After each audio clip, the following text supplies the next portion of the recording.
Please help a starving artist out by supporting me on Coffee. Thank you.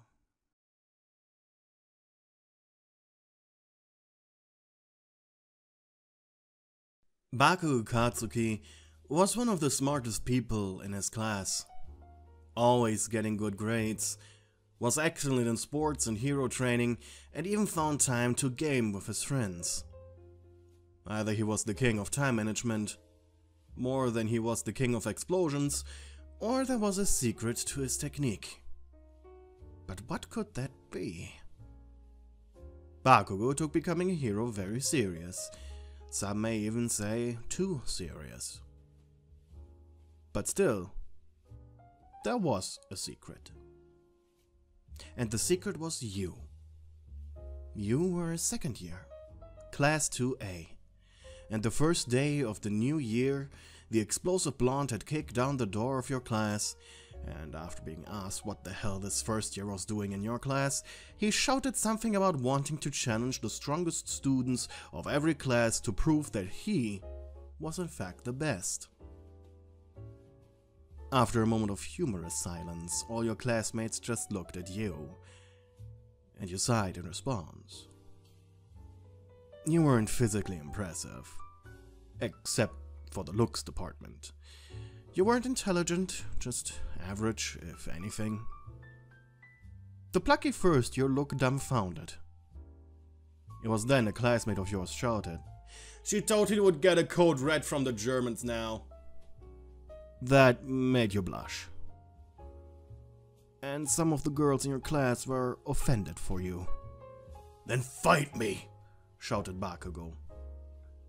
And your classmates chuckled, while you tried to make yourself as small as possible. Ectoplasm sensor used her as an explanation for the quark singularity. You probably shouldn't do that. Please, everyone, just shut up, please. You squeaked. This was serious sensory overload. You had slowly gotten up and walked over to the first year, not even able to look at his face for a few seconds. "So when do you wanna fuck?" Bakugou never got to finish that sentence, as you activated your quirk. Just for demonstration, of course. Not really to harm him. Bakugou found himself in a dark room.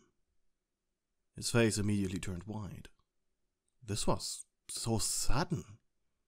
There had been no sound either. Outside of his heartbeat, there were no sounds. And then he heard your voice. "This is my quirk," you muttered.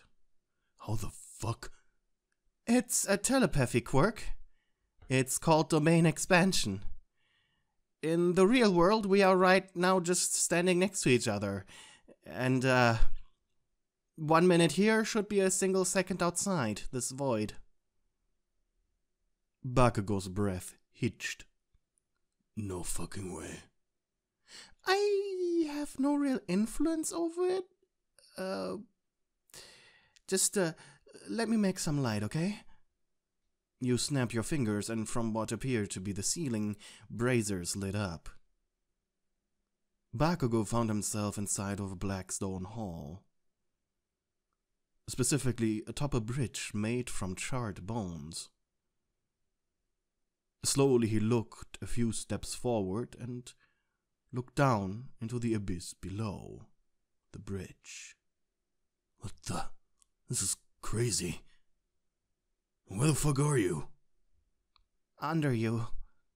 I always spawned right under the person I sent here.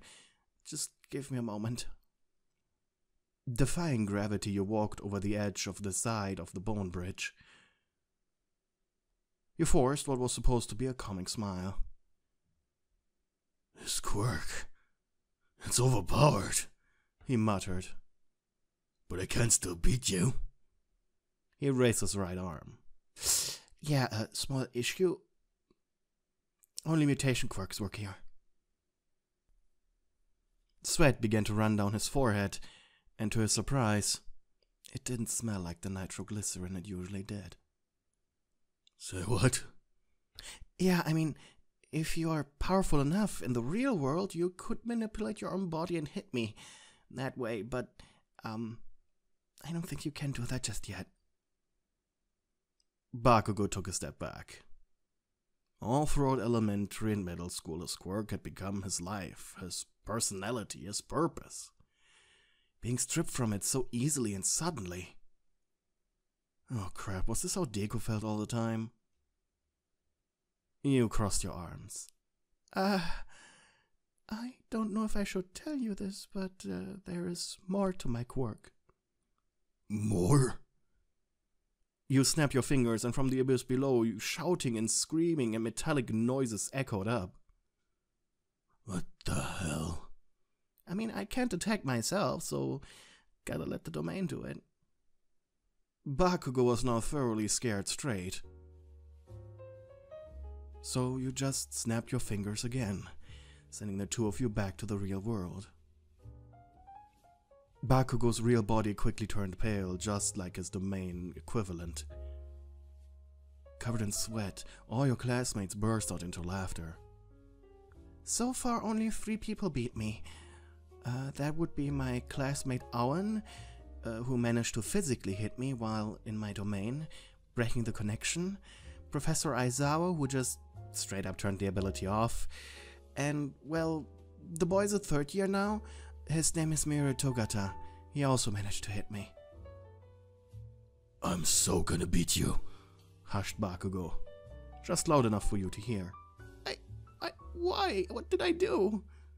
I'm going to become #1, the strongest hero to ever live. And I can't do that if I get beaten on my first day of high school.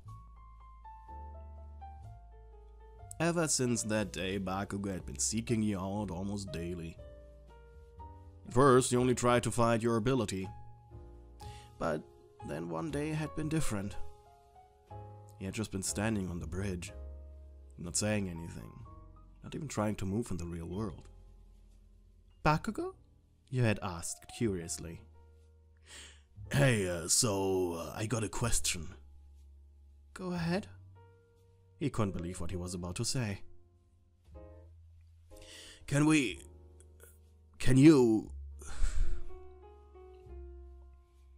help me with algebra? You chuckled. Yes. Yes, I can. You had used your quirk like this every day since middle school yourself, for this exact purpose. The time dilation being the reason. Just so perfect for cram sessions.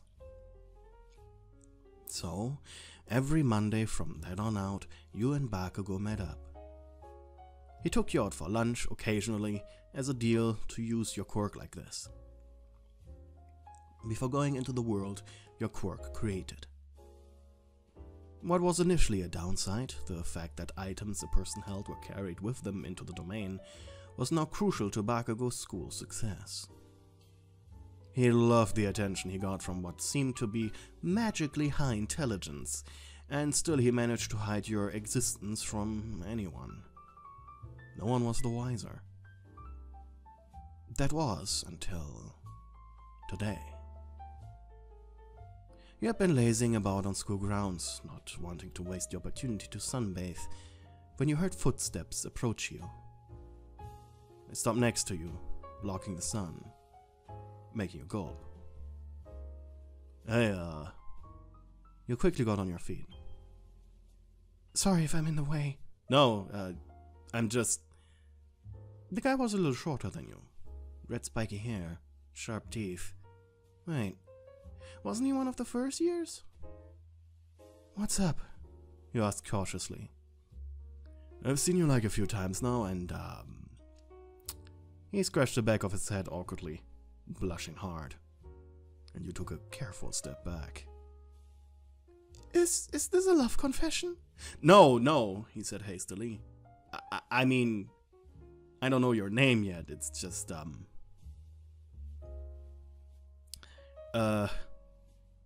you linked. Date? No. Who are you? The boy sighed, letting his shoulders hang. Yeah, I expected that. Name's Kirishima, Class 1A. Sorry, I just thought I'm gonna shoot my shot. Did I came off as too awkward? He blinked. No, it's fine. I'll just go. Sorry for bothering you. This awkward encounter left your heart pounding. A few weeks ago, you would have jumped at the opportunity to date anyone, really. You always felt so alone. People were too scared of your quirk to approach you since they saw it as that weird mind prison quirk, making you the weird mind prison person as a result. But something made you decline the boy, despite his strange approach. Your mood ruined your turn to your dorm. Today was another cram session, so at least that would get your brain thinking of other things. Bakugou soon knocked on your door, and you let him inside. The two of you sat down on your desk, placing your hands on it with all the stuff needed for study, before you activated your ability. As always, the blink was unceremoniously and instant. You sighed as all the noises of summer were replaced by the quiet, crackling echo of the fire braziers and the low hum the domain had. As always, you started the weekly cram sessions by reviewing what he had worked on throughout the week. At least his algebra drastically had gotten better, so you no longer had to bother with math, which was your worst subject. What Bakugou struggled with now was history. Specifically international history, was because he felt as if he didn't need to know or understand it. And no matter how often you told him, humans always just wing it. Something fails, they try something else, and we need history to keep track on what failed. You know, like communism or lotus feet. Though today the atmosphere seemed off. Bakugou didn't speak, he just gave you papers for you to read and correct. This was not like him.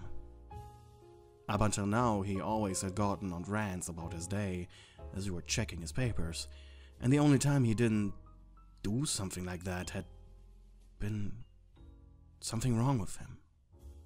Like him getting beaten during training against a classmate or stepping on dog shit. You placed the papers on the desk. This is all You looked at him. He was staring at the wall. Bakugou? You snapped your fingers to get his attention, and he grunted. Don't you snap at me? You didn't pay attention. He blushed. I could have taken my clothes off and you wouldn't have noticed. He grunted again and looked away. What's wrong? Saw you with Kirishima. He blinked. And? Confused, you furrowed your brows. What did you do with him? Nothing. Wait, who's Kirishima? The redhead. You blinked. Oh, the boy who asked me out on a date.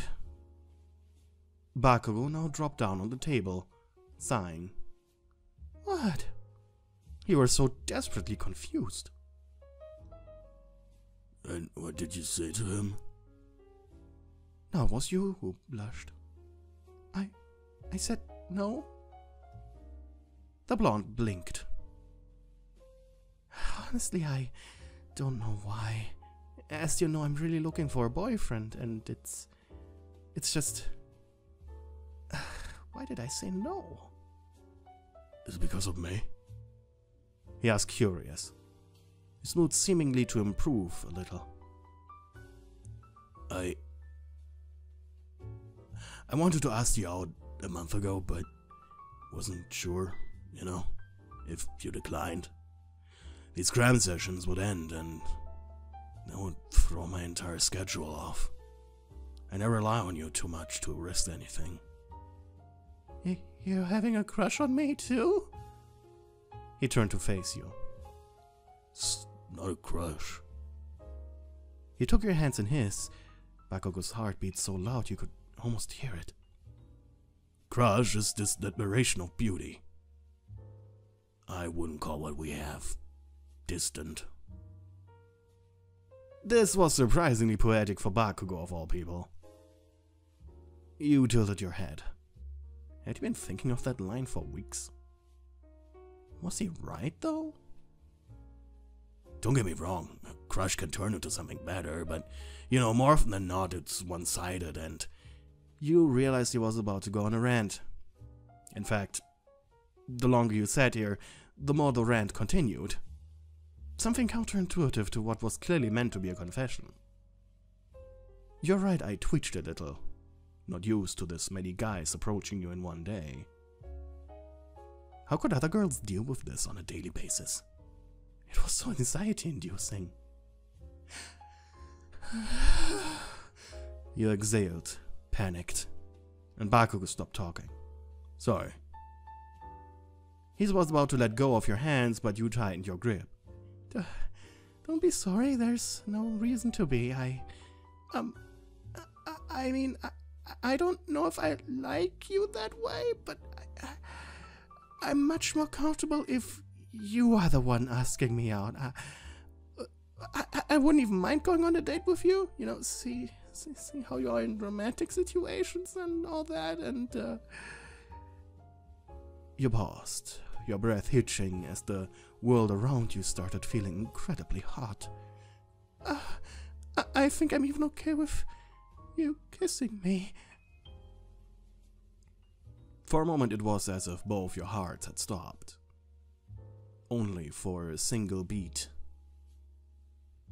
A beat that felt like an eternity. Honestly, you wished he had confessed outside your domain. Maybe after the Cram session. How are you supposed to learn now, after all, right now? You wanted to do nothing more than scream into your pillow. Meanwhile, Bakugou had other thoughts in his brain, going from mildly romantic, like kissing, to entirely lewd. What do people normally do after a confession? Like this? Asked Bakugou finally. In anime they kiss. After a second of silence, you felt air as you were thrown to the ground, Bakugou on top of you. His lips pressed against yours as you felt his hot body against yours. And as you returned the gesture, he became more daring and demanding, invading your mouth with his tongue like a snake sliding into a rodent burrow. Your eyes closed and rolled back out of sheer enjoyment. But just before that, you caught a glimpse of your room. Bakugou had been so determined to kiss you and managed to break your quirk. He managed to break your quirk. Happily you smiled, accepting the defeat, wrapping your arms around him to pull him closer to you. He was so tightly latched onto your mouth, you were unable to say what you desperately wanted to say, which was, Bakugou, I think I love you too.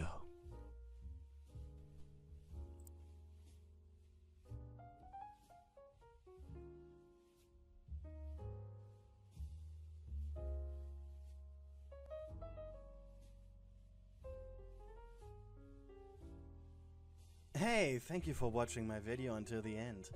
If you're new here, I hope you stick around and watch a few more. But before I say goodbye, I'd like to remind you to like the video and subscribe. That really helps the YouTube algorithm. That's all. Hope you have a good day. Until next time. Bye!